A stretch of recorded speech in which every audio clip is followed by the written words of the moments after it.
Go. Hey everybody, we're back here with Kam and Dan. I'm Daniel. Yo, and I'm Ken. What's going on, everybody? What's going on, guys? What's going on, guys? Covering you back with another great weekend of championship boxing. Tell us what happened this weekend on your side, Ken. Oh man, over here in the US, man. Mm, We had the Jose Ramirez Victor Postol fight. We right, had for the super lightweight title. yeah for the WBA and the WBC. Mm-hmm, And mm-hmm. we had Islari Londa. Yeah. Why am I messing his name up? Aries Landy Lara. Aries Landi Lara Aries Landy Lara, yeah. versus Greg Vendetti, and then Yeah. that was for the WBA belt. And then we had Mm-hmm. like this one fight I really liked. It was Abraham Martinez versus Luis Arcon. That was Mm-hmm. it was an undercard fight Mm-hmm. on the Lara fight, and that was a lightweight belt. I mean, not Yeah. a lightweight belt, but that was a lightweight fight. Both of these guys Yeah. up and coming, undefeated. Martinez was 8-0 with 6 knockouts, and Arcon was Yeah. 10-0 with 10 knockouts. And Yeah. what made this fight real interesting to me was because both these guys had power. Arcon was a taller fighter, and Mm-hmm. he had more range, and it was more of a chess match. You know, Mm-hmm. in the first round they was filling each other out, and then in the second round they started brawling, and then Martinez caught Arcon with a right hook and a left hook and dropped him. Yeah. I remember seeing that. I Then remember coming across that. Yeah. Arcon was like, I must try to stay on the outside and box, and then Box, Martinez yeah. was coming in, Yeah. trying to work the body, being a shorter fighter, and it was Mm-hmm. just watching these guys fight and go at it and exchange blows, and it was like the chess match and trying to see who could get the best of each other, and Yeah. then I lie to you now, it was like 5 seconds left in the eighth round, and Arcon got his get back and dropped Martinez with a right hook. Yes. Yeah. And man, it What was a a fight. draw. Yeah. It was a draw. What a fight. Yeah, it was a But draw. And I yo, seen some that people, thing they was say run it back. and you're running. They had to run that back, man. Yeah, He had to you run have to run that back. That's championship boxing at its finest. You know what I'm saying? That is championship boxing at its finest. That was awesome. But it was great because like when Martinez got on the inside and started working the Mm, body and brawling, it was good. But then when Arcon mm, stayed on the outside and catching him with the jab and a straight left and a straight right behind it, it was mm-hmm. great, man. It was. Yeah, yeah. No, Then awesome. then we had the main event on that card was Laura versus Greg Vendetti, and What's Laura's first name? What's Laura's first name? you got jokes. Aries Landy Laura.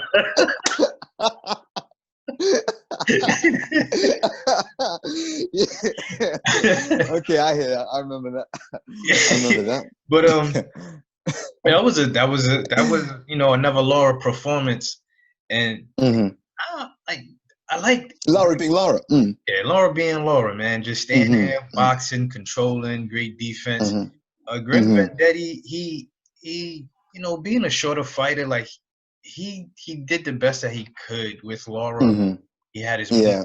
I think though if he had a little bit more pop. Mm-hmm. When he got on the inside of Laura, he was able to work his magic, which Yeah. when he got in there. But if he had a little bit more pop, I think that fight, I think he could have did a little bit more because a little bit more. I know a few times he got on the inside and caught Laura some overhand lefts and some left hooks, but it really didn't phase Laura. Laura do what Laura does, man. Laura do what Laura does. He's a great fighter. That southpaw stance, style. Yeah. He got a better 1-2 than Sierra, boy. When he catch you with that street, that jab, and that I love it. You love to see that. Yeah, no, absolutely, man. I like Aries Landy Lara. Oh, he hit you with he catch you with that 1-2 and just get out the way. Exactly, like Rigondeaux, like Rigondeaux,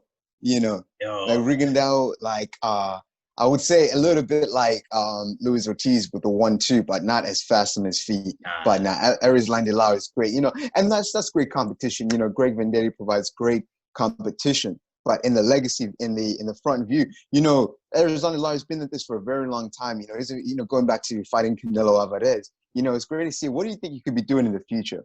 In terms of challenges, in terms of the Charlo brothers, in terms of maybe a stance at middleweight.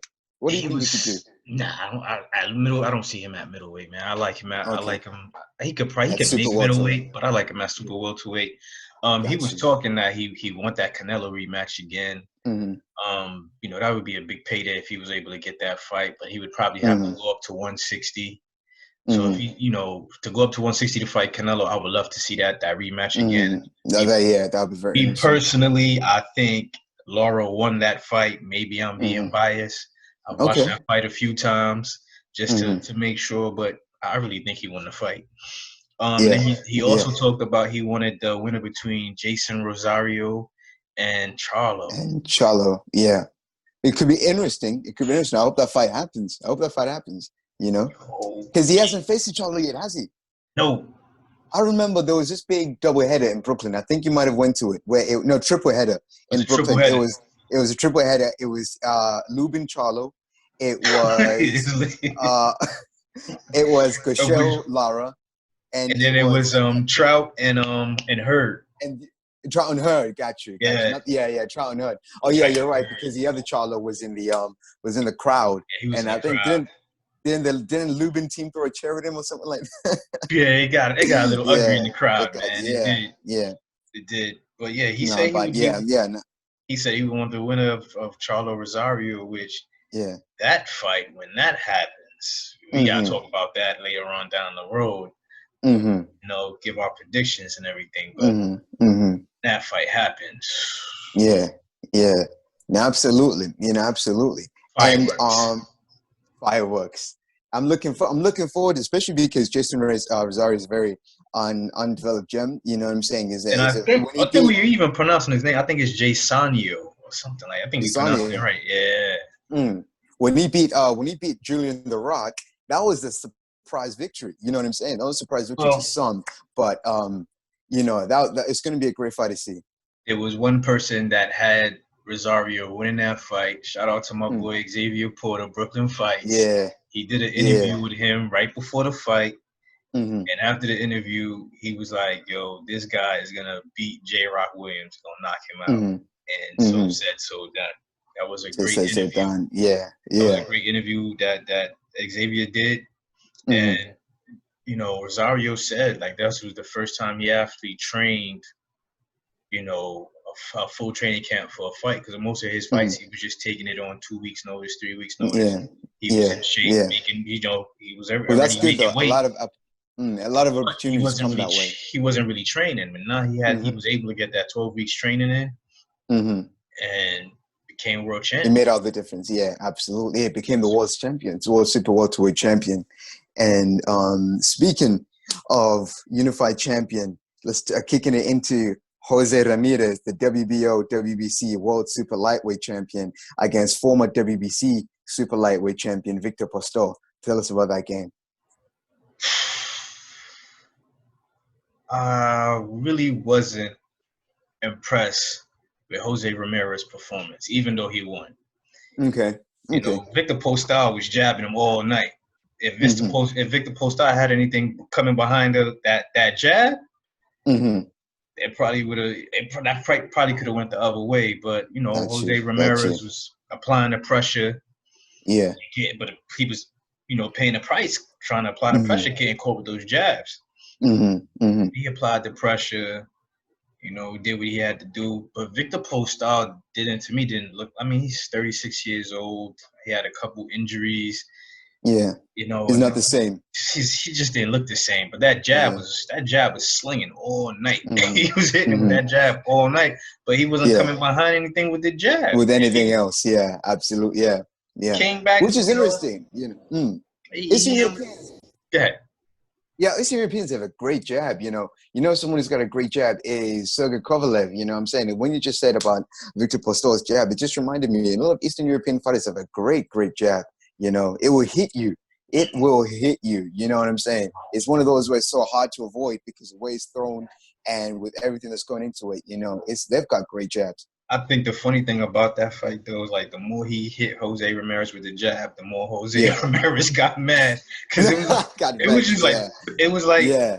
it was just coming, bing, Mm, bing, mm. One bing, of those annoying ones. Yeah. bing, yeah, bing, Yeah. and his head Yeah. just It's kept so going back. back. Yeah, like the Mayweather jab. He was just like, but he won the. But Jose Ramirez won the fight. Came out on top. Mm-hmm. I just can't wait to see what happens September 26th. 6th, yeah. Your boy Josh Taylor steps in the ring. Yeah.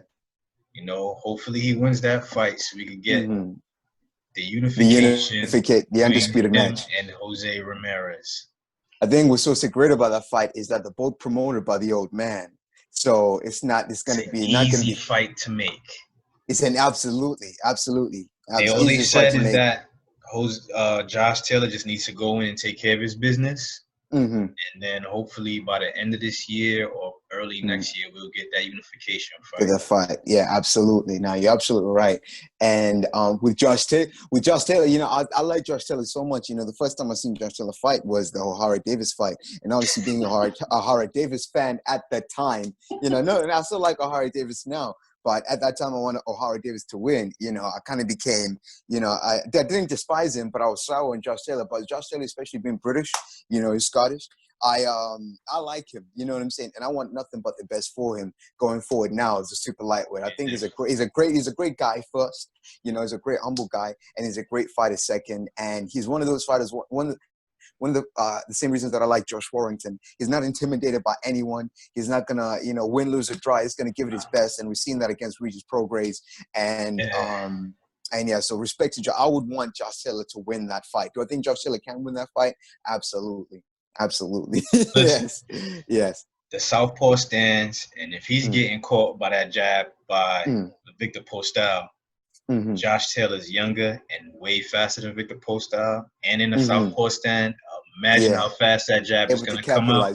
Absolutely. And imagine the punches is going to follow behind that jab, because he's going to throw those combinations like he did against Regis Prograis, and I wanted Prograis to win that fight, but Josh Taylor, he did an excellent job in that fight.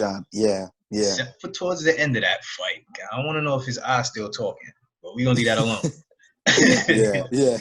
Yeah. So what happened across on the water on your side, man? I missed something.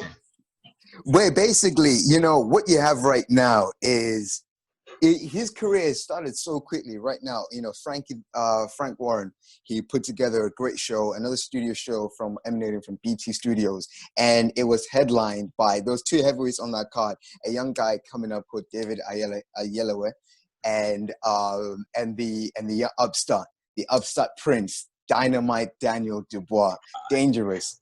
He's young. And the thing is, what's so scary about Dubois is that he started at 20 years old. You know what I'm saying? And at that time, when you have a fighter who's just, you see starting their career, they're 2-0, 3-0, 4-0, all of a sudden I see he's 15-0, about 16-0. You know what I'm saying? And so he has shot straight up. And he was great in that fight. You know what I'm saying? It was against a less reputable opponent, as you can expect during this time, once everyone's trying to get that fixed back up. He was supposed to be fighting had fought Joe Joyce, the Olympic silver medalist. A great fight. I think that's going to be rescheduled. I think it's already rescheduled to October of this year. And so as of recording this message, they're still going to fight in October 2020. And I think Dubois will win that fight. He was looking in incredible condition. He worked on Schneider's body, and he knocked him out to the body as well. He's going to that body. He's not rushing anything. He's not trying to play like a big bad monster. He just goes in there and takes care of business. And couple that with his youth and his ability to grow, I feel like he's going to cause a lot of problems for a lot of heavyweights. And some people even touting him in a fight against Deontay Wilder. It will make it a competitive fight. But obviously that's early to say. But you know how everyone, as soon as someone makes a little bit of noise, they want to start putting them up against. But, he's 16-0. You know what I'm saying? He's 15-16-0. So it's not like, he's a prospect. He's a full-fledged contender now. And he's about to fight for the heavyweight championship of Great Britain against Joe Joyce. You know what I'm saying? So, and it's going to be a great, great one. And another fighter that was also on the card is a young guy called Sonny Edwards. And he's a flyweight. I know we don't cover a lot of below 122 pounds. I like them little guys, boy. I like them little guys. Them hands be Yeah, they'd be quick. And They Sonny be Edwards and they can't afford not to be quick. You know what I'm saying? And Sonny Edwards is about as quick as they come. He's about as crafty as they come. And his older brother, Charlie Edwards, is I think the current reigning WBC flyweight champion. And so his brother's a world champion, and he just won the IBF's International Super Flyweight Championship. And soon he's going to be fighting for the World Super Flyweight Championship. And so he did his thing, and I just want to say big up Sonny Edwards. They're doing a lot of good stuff there. And so that was basically that night in the show. But looking forward, I think the next big thing for Daniel Dubois is Joe Joyce I think his might still be at the O2 Arena. We'll see what kind of a crowd they may get. They may have to take it to a smaller venue, but that's what's next for Daniel Dubois, and I feel like it's going to be a phenomenal test for him. A phenomenal test. Didn't in his early part of his career he used to spar against Anthony Joshua and Tyson Fury? Tyson, yeah, he did. And Tyson Fury speaks highly of him, whether they're in the same promotional stable or whether he generally thinks the world of him. He speaks highly of him and says he can fight and beat a lot of guys. And yeah, I'm not sure how he was against Joshua, but yeah, all these guys, they spar with each other. They spar with each other, definitely. Yeah, that's good, man. Yo, whatever happened to man?